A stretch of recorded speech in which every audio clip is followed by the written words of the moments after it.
Hello everyone, welcome back to It's a Wonderful Podcast, the podcast where we are wonderful and we decided to come up with the title as a very obvious pun to It's a Wonderful Life for no real reason, other than the fact that we talk about old movies on this show, and we're not doing horror anymore. Nolan Dean is here, by the way. I am Morgan Robinson, your other host. Hello. I do love that you've just gone off with a thing about the title, because I remember when we were starting this show up, you were struggling really hard with coming up with the title, and then I just said, It's a Wonderful Podcast, and then we're like, fuck it, let's call it that. I am terrible with... I have always been terrible with titles. I'm sure I have talked about this before on this exact show, that I'm terrible at coming up with titles. Was it not like a couple episodes ago where I was going on about, like if I was writing a story about a cat that went into the town, and it would be called The Cat That Went Into the Town, or something like that. I think it was on this. But yeah, I'm awful with titles, so yeah, we do hope that... What episode is this? 2030? Is this I think it's episode 30? 29. 29. Now I have to check that. So while I'm checking that, we are doing Captain Blood today.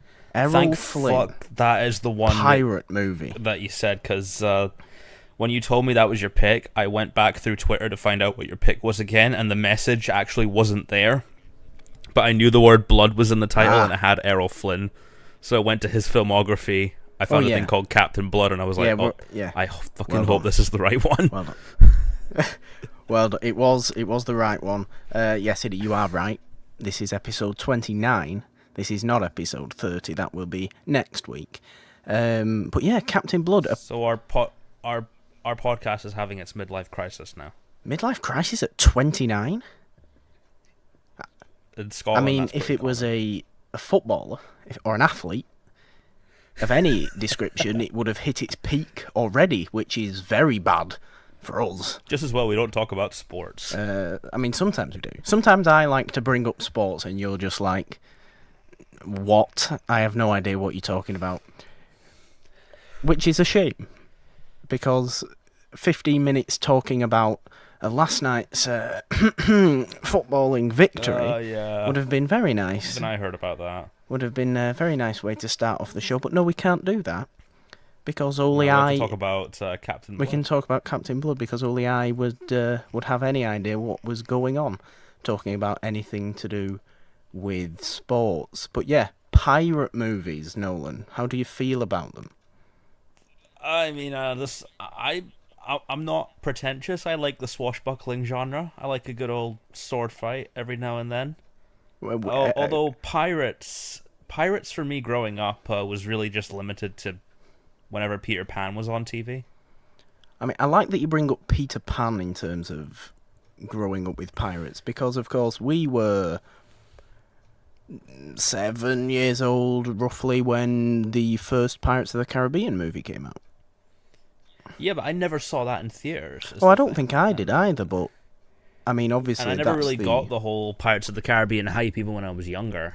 I mean, admittedly, I am quite a large fan of the Pirates movies. I haven't seen the fifth one, but I will happily watch either of the others. I love the first one. I will happily watch the first four. I only think the first two are good. The third one's like offensively long. The third one is very, very long. The third one is a good 3 hours. For no reason. The fourth one I think I've seen twice or something like that, but didn't hate it. But yeah, I don't mind pirate movies. I quite like pirates as a piece of history. Yeah, I mean, and I've always found. What was the last time we had pirates like in the modern movies? Like, I think the last thing I can think of is Captain Phillips. Probably. And that's like a very different kind of pirate. I mean, it's not the romanticised Caribbean Blackbeard type pirates, is it? That's just like what Somalian pirates or whatever they are. I think so. Kidnap people and behead them for no good reason. Yeah, they don't. I mean, they don't even have rum to go with it. look, I'm saying this knowing, knowing certain things about Caribbean pirates, but they are a very, very romanticised idea of pirates, because pirates are not pleasant people. Pirates No. are thieves and criminals and murderers, And they all download manner episodes of Game of Thrones illegally. and they do download episodes of Game of Thrones. That is also what a pirate does. Do you ever find it strange that people who do that sort of stuff, and pirate movies and stuff, go into cinemas and film movies and then sell them off? Do you ever think it's strange that they have the same name as Blackbeard, just in terms of pirate? I mean, I'm not sure if Blackbeard was that much of a cinephile. You I can't really imagine him like sitting on the ship just cracking on fucking It's a Wonderful Life. Like, that would the be fantastic. cinematography and the film here is so fantastic. I don't know why Blackbeard sounds like this now. Nope. But Blackbeard would sound like this. He was from Bristol. oh yeah. Yeah. Oh, that the was way a I was terrible. talking sounds more like Errol Flynn. That was an awful West Country accent. I do apologise for any listeners we may have in the Bristol, Devon area. Mr. Terry, my science teacher, if you're listening to this, I'm sorry. There you go. That man's from the Bristol, Devon area. But yeah, that's where Blackbeard was from. I'm pretty sure that's where most English pirates were from, because they all went out of Bristol, sailed right to the Caribbean, and then just stayed there because they were exiled, much like Captain Blood. Yeah, and when you said you were picking this, and I saw Errol Flynn was in it, and that it was his first movie, I was so happy. This isn't his. Is this his first movie? Surely, to I goodness think not. I think it was the thing that like broke him out and made him a star. That I would believe, because He might have been like a few smaller things before. This is from 1935. Only 3 years later was when he did Robin Hood, which we have already covered on this show. Which so is please, great. It's And that wonderful. also stars Basil Rathbone. Yes, it does. It's a great movie. Please go and listen to that episode after this one if you have not listened to the episode on the Adventures of Robin Hood from 1938. Also stars Olivia de Havilland, who also stars in Captain Blood. They've got a nice Cinematic universe. the three of them. Just Basil Rathbone, who, to be fair, doesn't show up in Captain Blood for a very long time. No. And ends up playing a Frenchman. A Which is very French man. Very Frenchman. What's his name? I don't know what his name is. Lemire Baguette Croissant. Racism. Man, I don't know. Racism. No, but yeah. I picked this because I have this sort of liking towards pirate things, and I'm kind of fascinated by pirate things. Not You to seem the like the extent kind of of some guy people. who'd become a pirate. That's offensive. No, How I so? could Please I could explain see that. I could see you like buying a boat and then just living out on sea, just fishing and Well, drinking wine. This is the thing. I don't like boats. I can't do boats. I get seasick. So I don't know. Maybe I don't want to be a pirate. I don't know You've why. got the beard for doing a pirate. We'll call you Gingerbeard. There's already Red. I could be Redbeard from Scooby Doo. That's a Halloween costume you've got to do. I could, but no. I like this shorter beard I'm sporting these days. Not that anybody can see it because audio shows. I just shaved my beard off before we did this. I can tell you look very, very smooth. Again, not that anybody can see, audio shows, but you're looking like a 14-year-old. Yep. Sounding like one too. But yeah, I have this odd fascination with pirates, just basically because it seemed like, granted, my pirate knowledge firstly came from the Pirates of the Caribbean movies, and then like Treasure Island and stuff like that. And so I go and look, let's do a bit of research on, pirates, Blackbeard, this is nice, isn't it? And yeah, they're all horrible people, but they have a really good adventurous time. Yeah, I think that's the appeal with pirate movies. It's the kind of like, I don't mean this in a bad sense, but like I can put on Curse of the Black Pearl, and I know I'm in for like a really fun adventure where I don't really have to think much. Yeah. And there's kind of a fun element to that, but there's a lot of great craft for me that goes into pirate movies, and that's mostly the technical stuff, like the set design and the swashbuckling fights, because they all have to be quite precise or somebody could get killed. Yeah, and that's definitely can be said for Captain Blood as well, There's a great swashbuckling fight in this movie. Like we said, 1935, so it's like, let me work this out, 68 years before Curse of the Black Pearl. No, that's not right, is it? Is that right? Curse of the Black Pearl was 2003. This was 1935. I can't do maths, I just know release dates. Shrug. It was 68 years. Yeah, cool. So I got that right. But yeah, there's a great sword fight in this movie between Errol Flynn and Basil Rathbone, who we of course see sword fight as well in Adventures of Robin Hood. In Robin Hood. As the villain in that as well. Like he is, I mean, he's sort of a villain in this. He's like one of 3 villains. He's the guy they send to go fight Captain Blood, isn't it? I mean, granted, he is the French guy as well, so... He's basically the Winter Soldier. Except he hasn't been... Except nobody has frozen Basil Rathbone in whatever Winter Soldier... I don't know what Winter Soldier gets frozen in. Ice, probably. That tends to happen when you get frozen. What's he got frozen in? Fire. Molten lava. No. But yeah, I get that. That's fair. But I think the real villain is Olivia de Havilland's uncle Bishop, or... He's not a bishop. Bishop is his name.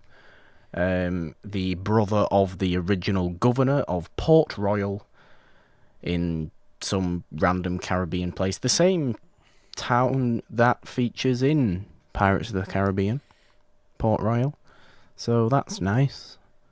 But that guy is just the worst human being. Yeah, I mean, he is a horrible human being. And of course there is also slavery in this movie, but not African slaves. That was a bit weird for me seeing, like, because I've never seen a story that depicts white guys being sold as slaves. Well, it's because it's British exiles. That makes sense. It happened in the slave times. Do we call it the slave times? That's a pretty dark description of that period in history. But yeah, it's, Peter Blood, Dr. Peter Blood, I should say, played by Errol Flynn, gets exiled for being treasonous when he wasn't actually being treasonous to Good King James, or Awful King James, or whatever you want to call him. Because nobody in this movie likes King James. I don't think anybody should like King James. I don't know enough about James, because it's James the Second, I know that. It's not James the First. Because, unless it is James the First. Because at the end, big spoilers for the royal family of Britain, King William of Orange is the king at the end of Captain Blood, and he was the second, along with his, wife, Queen Mary, was the second to last Stuart monarch. And then after him and Mary, we had Queen Anne, which is where Blackbeard's ship, the Queen Anne's Revenge, gets its name from. Pirate knowledge. Trivia. I think no, but So I assume it's James II, but I don't know. Because is it 1635? Something like that. He mentions it when he's on the boat. Yeah, 1635. No, that was James I. Queen Elizabeth I died in 1607? This has become It's a Wonderful History lesson. I'm supposed to. I like British monarch history, so I should really know these dates. I'm fairly certain. So it must have been James I. No. When was the Civil War?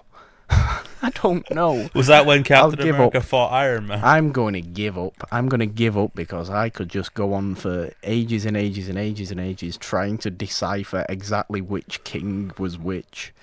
But let's actually talk about Captain Blood. What are some of the more memorable aspects of this movie for you?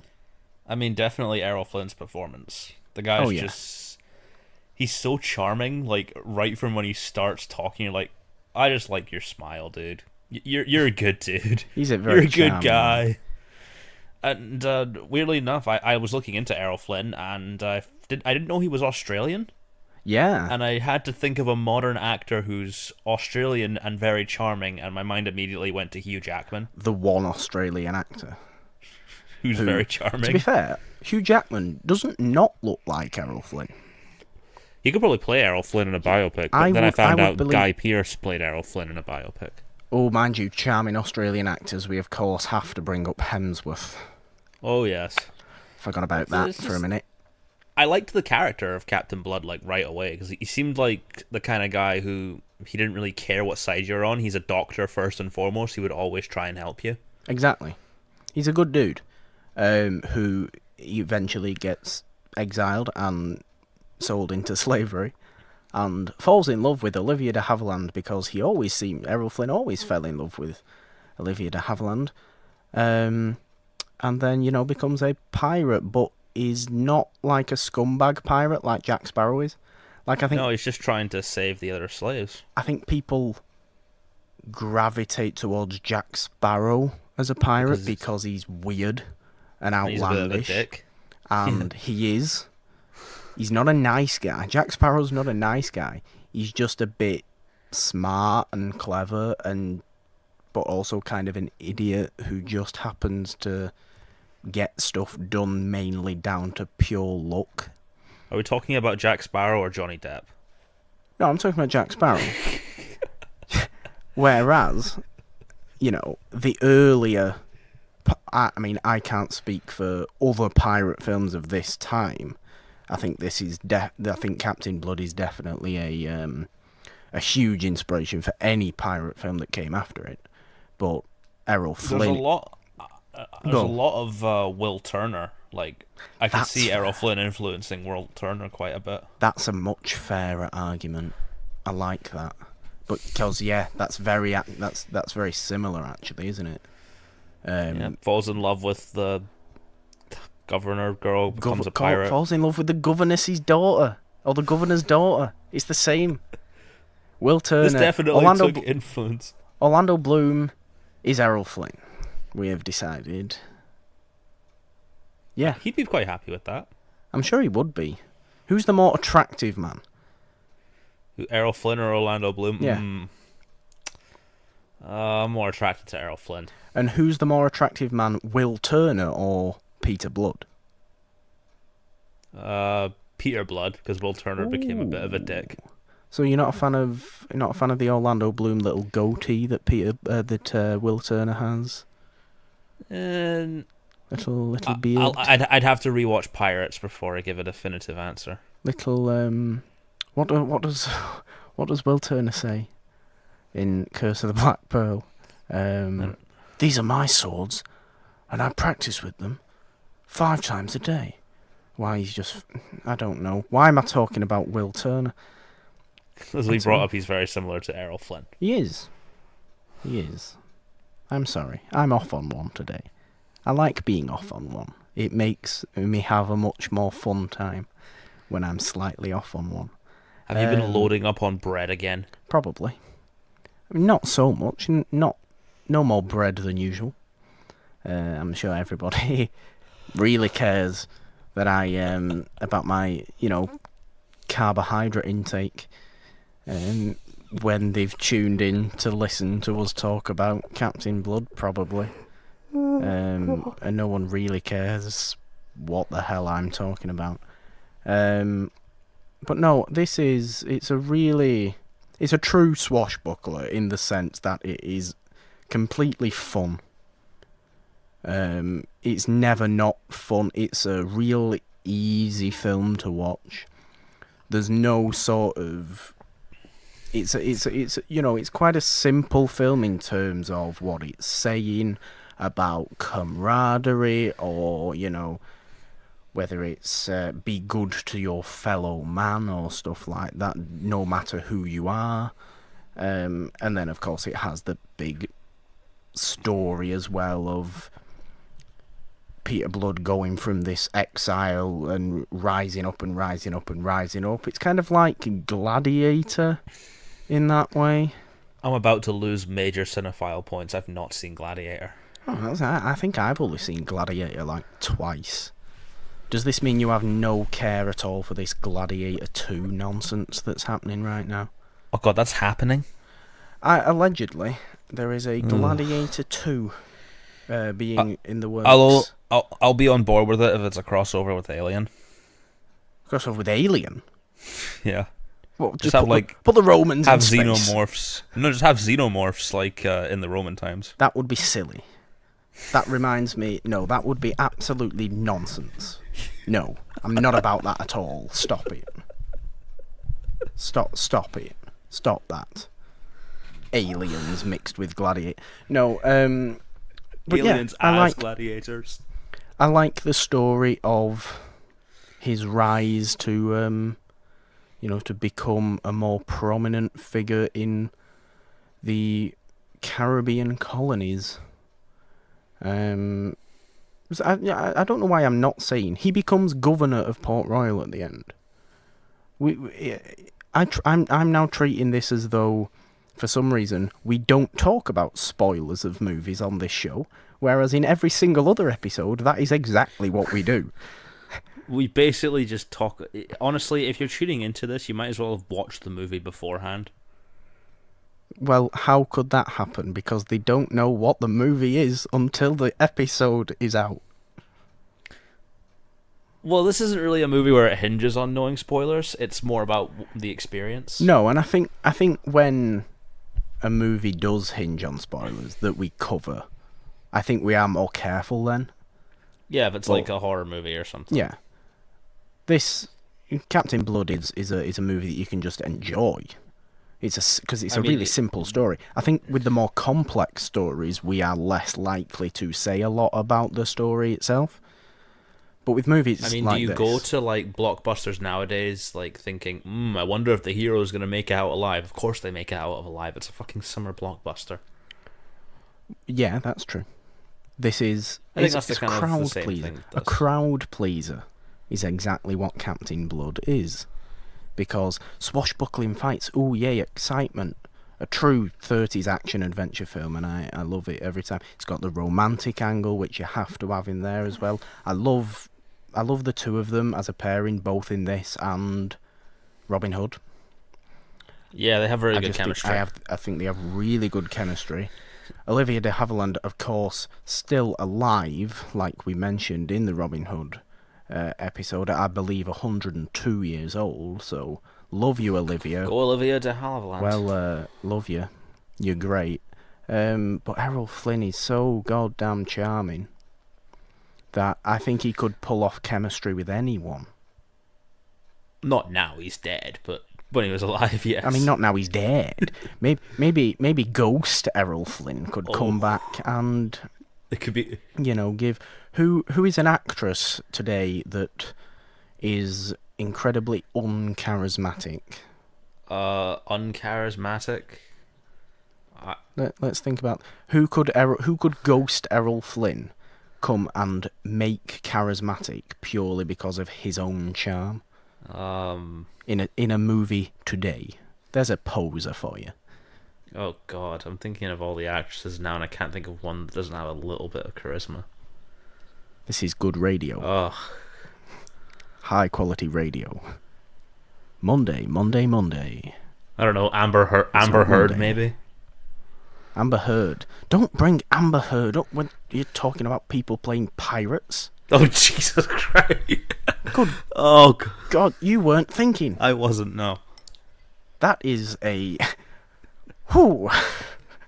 Well, she'd probably rather have Errol Flynn than Depp, so... Certainly. Unless, mind you, you get the Johnny Depp fans on your case now. Don't worry. Because there are Johnny Depp fans. Actually, that might be a good thing, because people might actually watch the show then. Oh, that's a fair point. Might get some YouTube views. That's a very good point. It's a very good point. Although we wouldn't necessarily request people to hate listen to this show. Listen to the show. Please. There listen. Was something that I found quite funny, purely because of how money has changed. When they're auctioning off the slaves, and it goes from £6, £7, £8, and I'm like, that's how much a fish supper cost. Would you buy a human being for a tenner? No, because I don't believe in slavery, but I might buy a... okay, but in theory, would you buy a human being? In theory, would you value a slave at £10?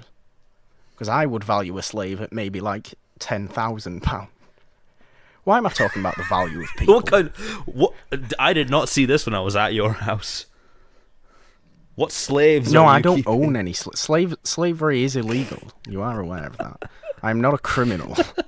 I do not keep slaves. No,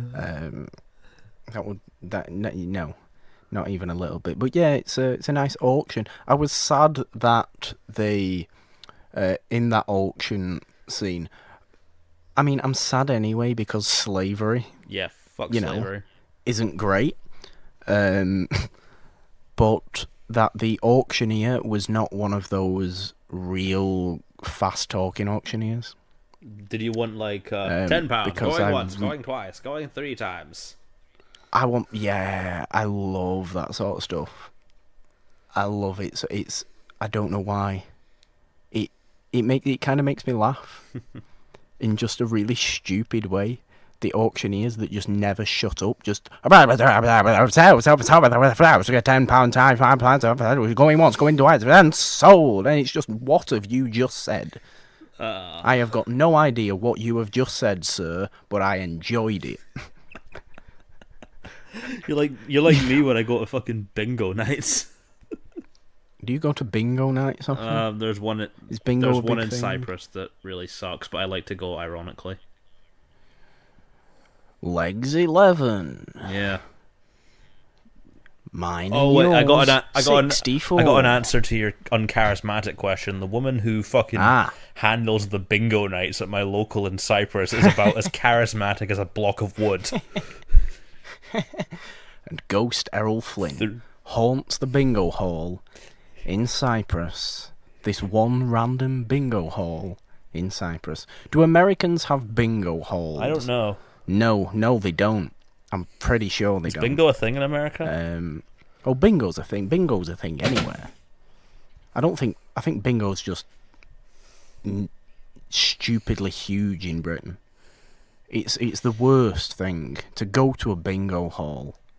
It's depressing. I've been inside a bingo hall once in my life. And you aged about 60 years. Well, the thing is, right, it's just full of... Look, and I'm not... I love old people, okay? I do. But bingo halls are full of... They're full of the worst type of old people. And I like the game of bingo.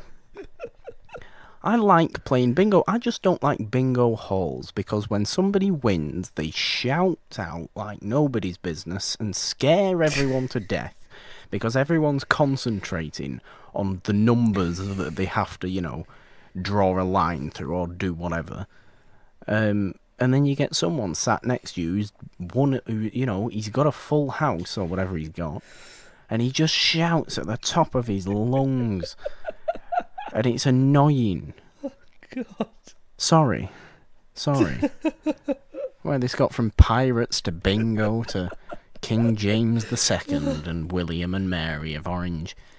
And slavery as well has also been brought up in this first half hour. Well, there is. What will the second bring? Half will bring. I do like this little moment of the film. Like, it's sort of near the beginning after he gets sold as a slave, where he starts tending to the guy who's got gout foot. It adds a nice little bit of heart to it. Yes, because that governor, he's not a bad guy. I just think he's a very upper class Englishman of the 17th century. So he's just a bit, he wears the big wig and everything like that. He's got this gout. And he's kind of mean to his doctors, which is really funny because his doctors just seem incompetent. So that was kind of fun. And then, obviously, Peter Blood comes along and manages to help very much with his gout. To which the governor says, well, okay, you are now my physician. You are no longer to be treated like, other slaves. Fair enough. Which you can see kind of takes a toll on him as well. But obviously the governor's brother is having absolutely none of this. And constantly hates Captain Blood from the word go. And he's not a very nice man at all. Well, his brother is just an absolute bellend. There's no other way I can say it. If he was at the bingo hall, we would throw him out. If I saw him round the pub, we would kick him out. If I was having to serve drinks to him while at work, I would tell him, that's enough gin and tonics for you, sir. You can have a water. Which is why it's very nice and very satisfying at the end when, of course, this gentleman comes into his own, to his home, to see Peter Blood is now the new governor, and he's in love with his niece, and yay! And he's really annoyed about this because he just has to respect the position. And he has been chasing Peter Blood for the entire movie. And I think the entire movie takes place over about 5 years or something like that. It's quite a... there's quite a few time jumps in it. Well, I guess they didn't want to show, the really long scenes where they were setting up the ship and where old Davy Jones showed up and... If Davy Jones was in Captain Blood, what would happen? I don't know. If we're talking, Squid Face Davy Jones... Oh, I am fully talking Squid Face Davy Jones. Peter Blood would probably be like, what's wrong with your face? I'm a doctor. Come let me help you. Oh, that's not okay. I need to sort that out. Hello. I'm Erroll Flynn. And I talk like everyone else from that time with half a English accent and half an American accent, despite the fact that I'm from neither country. It's just... I do love the ship sequence when all the guys are kind of just getting along and all making agreements and stuff. A left leg will get you 500 coins. Oh yeah, that's great, isn't it? You get compensation for lost limbs. And then you get that one guy trying to shoot his toe off, and he's like... Whoa, I've lost a toe. Can I have another couple quid, please? No, you've just shot your own toe off. Don't be shady. Oh, God. What's it? His name? That man's name is Honesty as well. Oh. That man was called Honesty, and he shot his own toe off, or tried to, in order to just... he's lost a left leg. He gets £400. I've lost a toe. Can I have 5, please? No, Honesty. You've done it yourself, you silly thing. And then everybody laughs because Honesty's the comic relief. As he laughs, he's taken away, clutching a bloody stump. And then I'm like, I don't know how to feel about this. Just carrying his toe in a bag of ice. Errol Flynn probably sewed it back on. We probably did. Was his toe even shot off? I don't know. But yeah, that's good. I also really like the battle scenes towards the end. Oh, they're. I Uh, mean, for a movie from this time, they're actually like really exciting and really well done, like production and stuff. oh yeah, they're really pacey, they're really intense. Good, true pirate cannon fights as well. I can't think of a really good pure cannon battle in Pirates of the Caribbean or something like that. I can't think of a true good battle like that where it's just really two ships firing cannons at each other. Yeah, I was gonna say when the Kraken shows up is probably the closest you'll get. Yeah, but exactly. But then a Kraken shows up.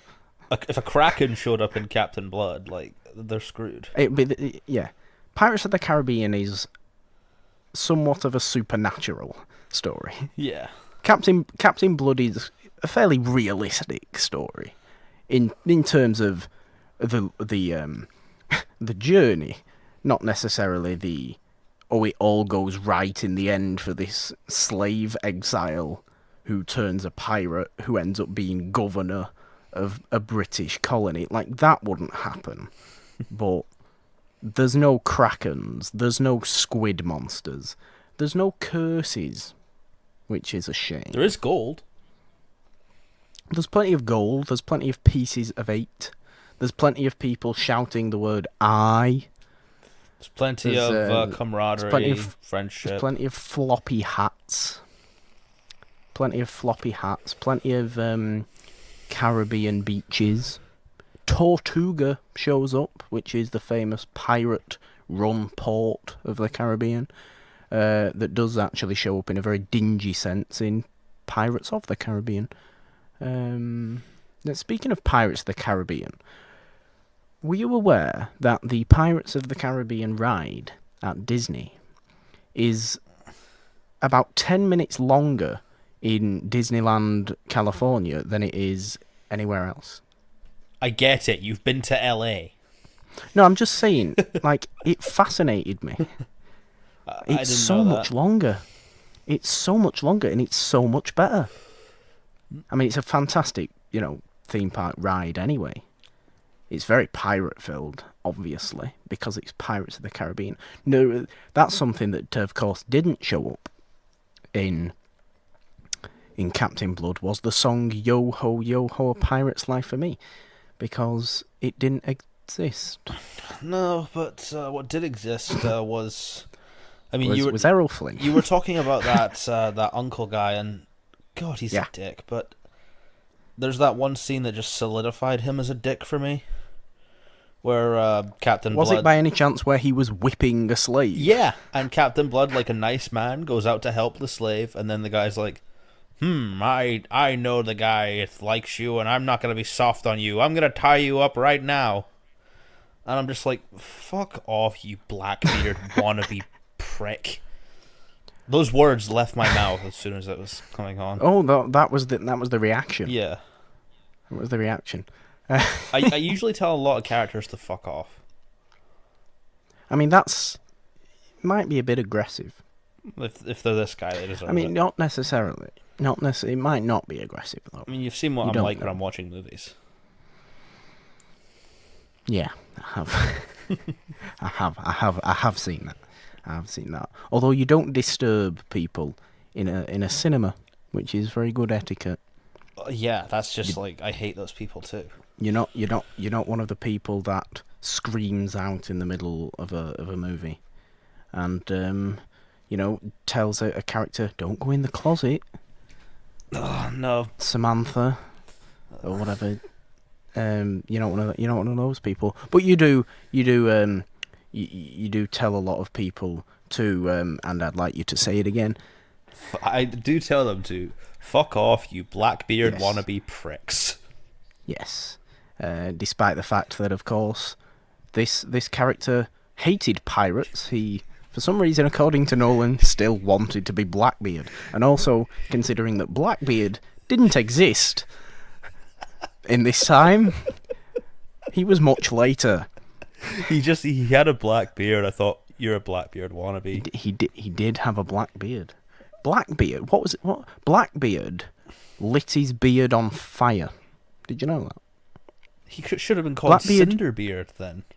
Blackbeard used to light, or used to like char the under mass of his beard in order for it to appear smoky, so that smoke would come out of his beard and it would terrify people. That is so freaking weird, but so awesome. I mean, whether that's true or not, I think it's a legend, but I've heard that. I've heard that be a thing. We'll check Twitter to make sure it's true. Ah, yes, the font of all truth and justice in the American way. Twitter. Twitter. Don't know why. There's no, I don't know. I don't know what necessarily I was expecting when we were watching, when I was watching Captain Blood, I should say. Because it is definitely sort of, it's a good swashbuckler, it's a nice romantic story, it's got good pirate action in it, Errol Flynn's charming as hell. I don't know why I had this thought that there might be a bit of a quest in this film. The quest was for freedom. I mean, that is true. But, you know, for example, in all the pirate films, it's like, oh, there's some treasure, or there's some fountain of youth, or whatever it is. Like, maybe maybe he needs a cure for the gout, and he has to go and find it. It'd be the pirate, it'd be Pirates of the Caribbean, where it's, you know, the fountain of youth, or Davy Jones' locker, or other legendary pirate locales, rather than, oh, let's just beat the French, which is a far more literal interpretation of that period in history. But yeah, I don't know. I don't know why I thought there might be some sort of, you know, ragtag band of pirates come together on a quest. But I like the way the story played out anyway, despite that. Yeah, and there's a lot of fun like character stuff for Errol Flynn's character as well. Captain Blood, he's like near the beginning they're calling him a rebel during the trial, and we're just like, dude, he was a fucking doctor. And but then he immediately rebels against the court, and I'm like, I see what you did there. He's a rebel. He's a rebel. He's a rebel, and he's part of the Rebel Alliance and a traitor, and he wants taking away.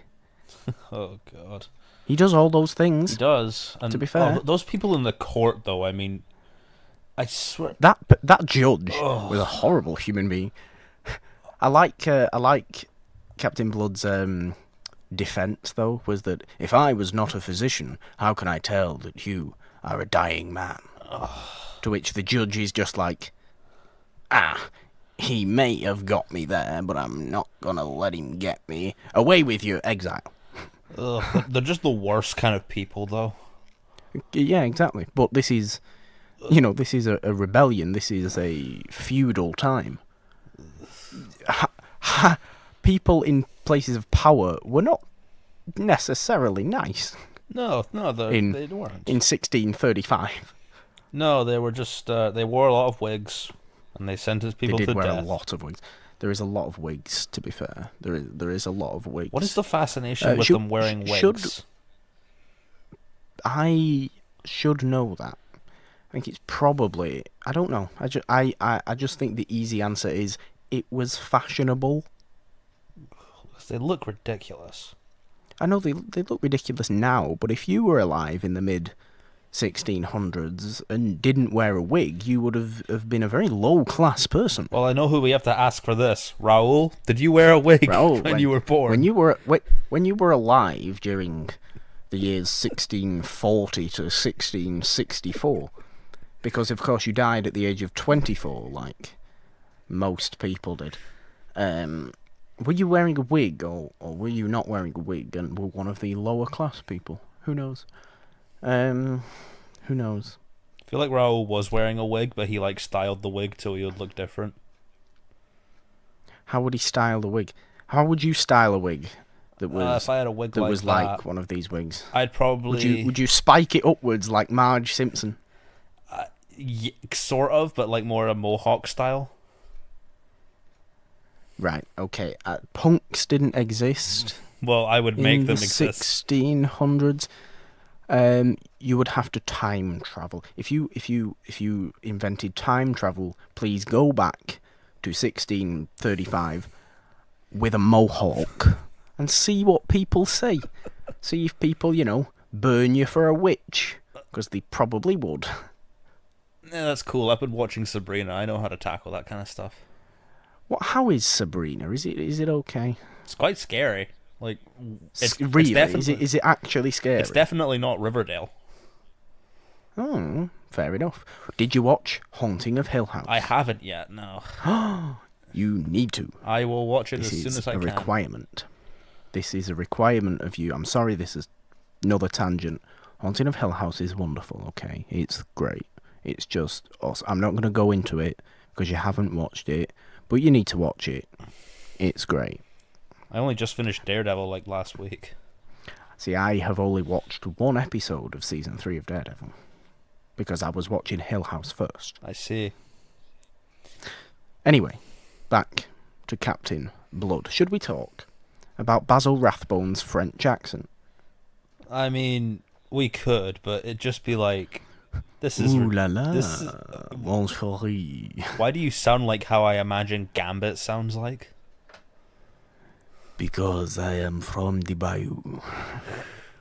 Or wherever I am from. I know I am from deep Louisiana and speak Creole. But there's always Hello. that one character in these kind of stories, like the sort of eccentric guy from another country who they hire as an assassin. He is quite eccentric, to be fair. He does actually at one point want to team up with Captain Blood. Yeah, but, just they have a nice swashbuckle at the end. They do. It's a good sword fight. Everything... I mean, I wouldn't say everything leads up to that particular sword fight. Everything really leads up to the cannon battle at the end. But it's a nice sword fight to have in there. I don't think it's as good as the one that they had in Robin Hood. Oh, that was an epic sword fight. Because the sets in that one in Robin Hood are just phenomenal. But yeah, it's a nice precursor to that sword fight they would have 3 years later. And yeah, I mean, watching this as well as Adventures of Robin Hood, I am an Errol Flynn fan now. I think I can say that. I want to watch more and more Errol Flynn films. I'm very glad I picked this one. I'm very glad it was worthwhile me watching. Because it was actually a bit better than I thought it was going to be. I was expecting a run-of-the-mill swashbuckler. And what I got was, I think, a swashbuckler that basically inspired all, future swashbucklers in any sense. Whether it's straight pirate movies or swashbucklers in other genres. So you can get a lot from Captain Blood, and it's a simple story, but you really can. I'm glad I saw it too, because I'm thinking of sometime in the future I might write something with pirates, but I don't know when. Okay. I should also bring up that this is directed by Michael Curtiz, who did Casablanca. Ooh, it's a very nice one to add to his repertoire. Which is it's a weird sort of weird director to. I mean, I only knew Michael Curtiz from Casablanca. I wouldn't have thought the guy that did Casablanca could do a swashbuckler necessarily, but evidently he can. And he did a really good one.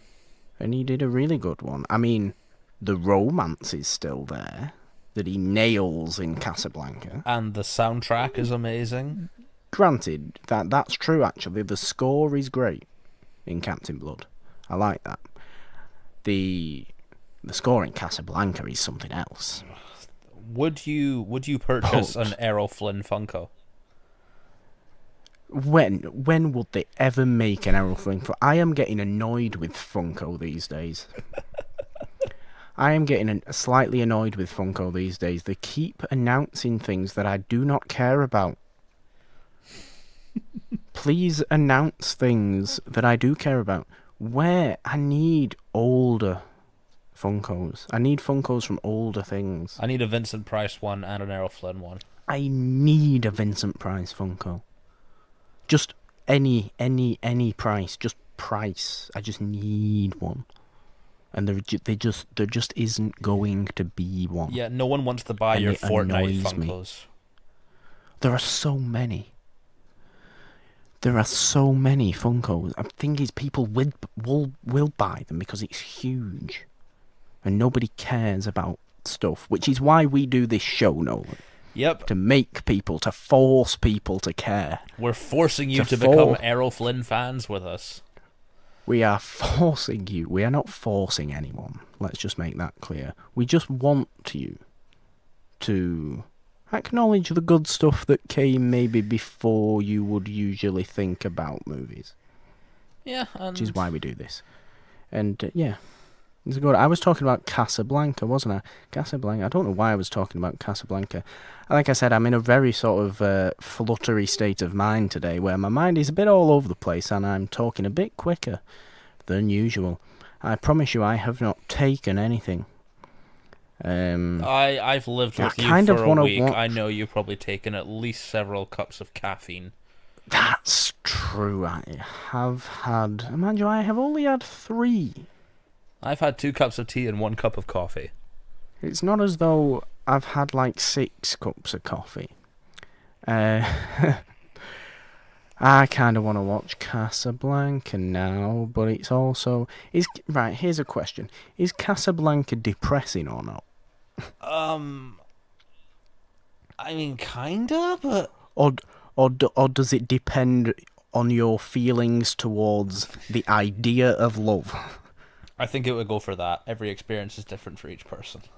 Casablanca would be a hugely deep movie to cover on this show. Oh. And we will definitely do it one day. It would certainly not be necessarily an easy discussion like this one has been, where we both clearly had very much enjoyed the movie. It's just a nice, fun movie. It was a really fun movie. Errol Flynn just seems to nail this 30s action adventure. He's a great movie star. Yeah, absolutely was. He was he Douglas Fairbanks after Douglas Fairbanks. And who came after Errol Flynn in this sense? As in like movie star, or like the sort of action hero? As in like this sort of action hero. I guess it would be like John Wayne or something like that. Maybe, but you're going a bit different there. I don't know. The sort of charming action hero, I'm not sure. Maybe because, I mean, obviously, movies changed from the 30s into the 40s and 50s. Maybe Errol Flynn was the last great swashbuckler action hero for quite some time. Maybe he is. Maybe who else would be the only other truly huge one I could think of is Douglas Fairbanks, and obviously he was before doing silent movies that were swashbucklers. Who played Zorro back then? What? Who played Zorro? Well, Antonio Banderas played Zorro. Well, yeah, but like I'm sure there was Zorro movies like in the 50s and 40s. Not that I am aware of. I would think so, but not that I could tell you for definite existed. So I don't know. But I know Basil Rathbone then went on to play the best version of Sherlock Holmes. Now I know you always say this. Now, Peter Cushing is the best Sherlock Holmes, purely because it's Peter Cushing. Basil Rathbone, I will give him all the credit in the world. Basil Rathbone is I find Basil Rathbone a bit too intimidating. To be Sherlock Holmes, he's meant to be intimidating. Yeah, but Peter Cushing's just nice. Sherlock Holmes is not a nice man. Yeah, but Peter Cushing's also clever. Basil Rathbone's just like... mind you, I guess Sherlock... I think your issues are with the character of Sherlock Holmes. Perhaps. I guess Sherlock is...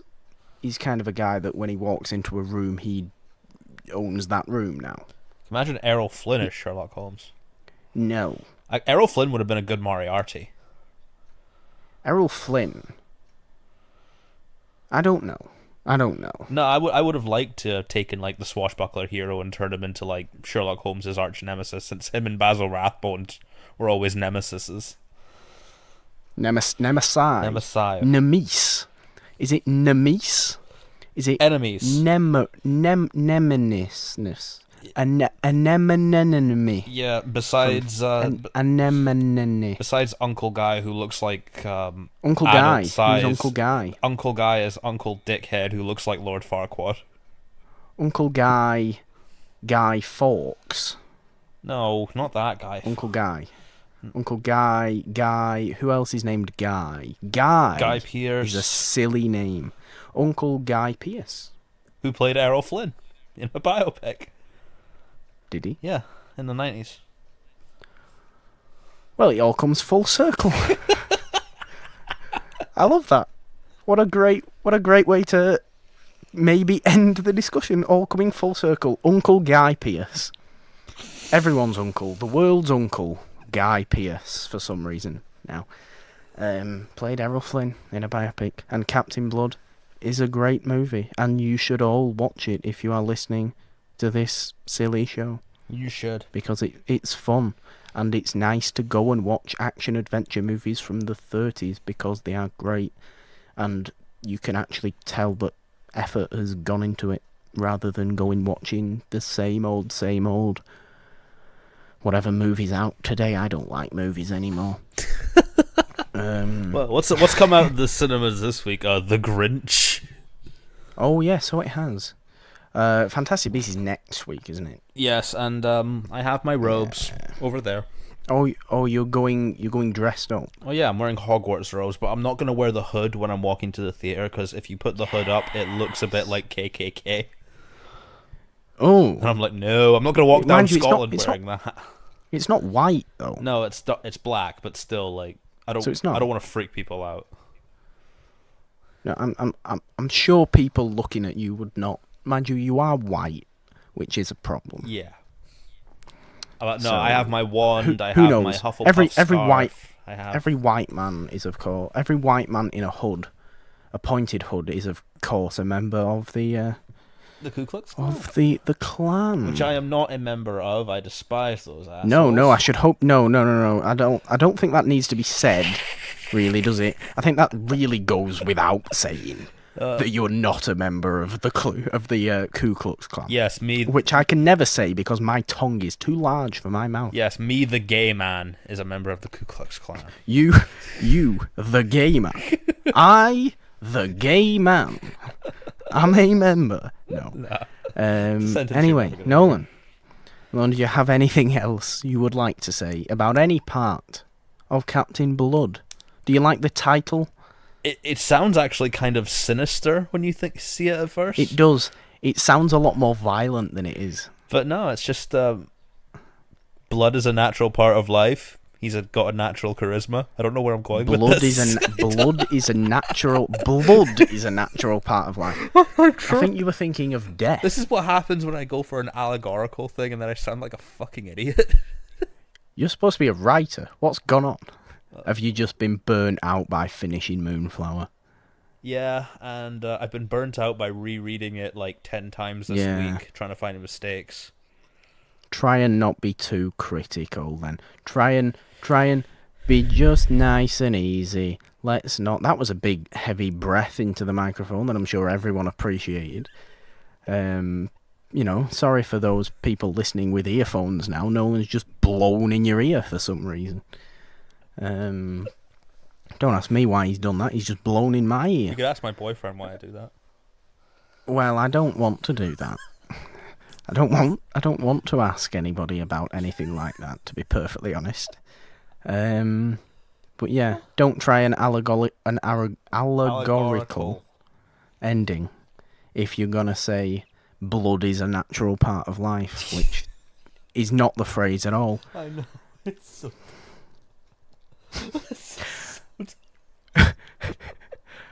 Good movie. Really this, good Nolan. movie. 5 stars. Really good movie. A+. Really good movie, this. I would be remiss if we didn't end this episode not talking about Captain Blood now.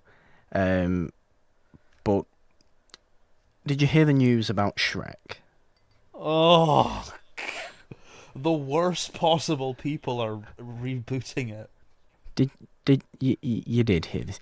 Now, I would like to actually take 15 minutes now. Not 15 minutes. Not a long time at all. I would just like to take a bit to just explain what a stupid idea it is to reboot Shrek. Shrek came out in 2001. It's 2018. There are 5 total Shrek movies if you include Puss in Boots. Why are you rebooting Shrek? Just make another one. Out of all studios to do it, why Illumination Entertainment, the worst animation studio in the history of mankind? Because aren't they like? Are they not what DreamWorks is now? Oh God, I fucking hope not. I don't know. I think I might be wrong there. But it's clearly it would have to be someone who owns the rights to Shrek. But I'm sure it is. I don't know. Maybe I just know because Shrek and Despicable Me both have rides at Universal Studios. Yeah, but even though the Shrek one isn't a ride, it's an experience. I agree with you. It sucks. It's a stupid idea. It's a very, very stupid idea that it should not be done. It should not be done. It's probably going to be awful. I don't understand it at all. I don't understand what could possibly be going through people's heads. What are they going to do? Remake Shrek 1? What are they going to do? How? It doesn't make sense. No, it's going to be... Anyway. And imagine that with, like, Minion-style animation. Yeah, I'm not about it at all. But I did just want to bring that up because we hadn't talked about Shrek. And I don't think we talked about Shrek for most of Horror Month. As much as we tried. To be honest. As much as you probably tried. But yeah, I felt like in this week where that news has come out, that warranted talking about. But Nolan, while we wrap up episode 29 of It's a Wonderful Podcast, plug some stuff. What have you been up to? Well, you mentioned it earlier. Guys, I finished writing Moonflower this week. I'm so and you sound thrilled about it. I'm so tired. I'm so tired. I'm so sleepy. And I might need a bit of help with this. I've been rereading the whole thing, trying to find bits where I could have gone wrong, and it's driving me fucking crazy. I can imagine it is. And it's like, I don't want to send it off without knowing for sure it's like perfect. That makes sense. And it's just freaking me out so much because I'm overthinking every little element of it. Yeah, I get that, but I think if overthinking is never a good thing. So if you find yourself overthinking, then it's probably okay. Yep, but So I would just get it done with, and then it's done, and then you can do nothing about it. But that's a good thing. Yeah, and whilst that's gone, I am going to be working on a new project. So finally, for those of you who are sick of me talking about Moonflower on Twitter, don't worry. I'll not be shutting up about a new project. Oh, yay. We have to deal with that now. Sorry, it was harsh. I don't mean it. I know. I love that you finished it. That's great. Anyway. Took everything out of me. There we go. Took everything out of me, but it'll come good, so it's fine. Mm-hmm. Guys, follow the podcast on Twitter at It's a Wonderful One. Download and subscribe to the podcast feed on Apple Podcasts, Spotify, Stitcher, and wherever else you may listen to podcasts. Rate and review, and be nice. If you do rate and review, we'll give you a thank you, and we might even read your review. I might even make that a thing. If you review us with a nice review on Apple Podcasts on iTunes, then we will read out nice reviews and thank you personally on the show. So we do not accept fan fiction for that one specific fan of this show. No, we don't. So please go ahead and do that. But yeah, download and subscribe to those podcast feeds wherever you do listen to them. Follow the show on Twitter, like I said. Follow me on Twitter at the Purple Dawn with a 3 instead of the E in the, because 3 is the magic number, and that's not even the right tune of that song. Or you can follow me on Instagram at the Purple Dawn with no 3, because Instagram actually likes me.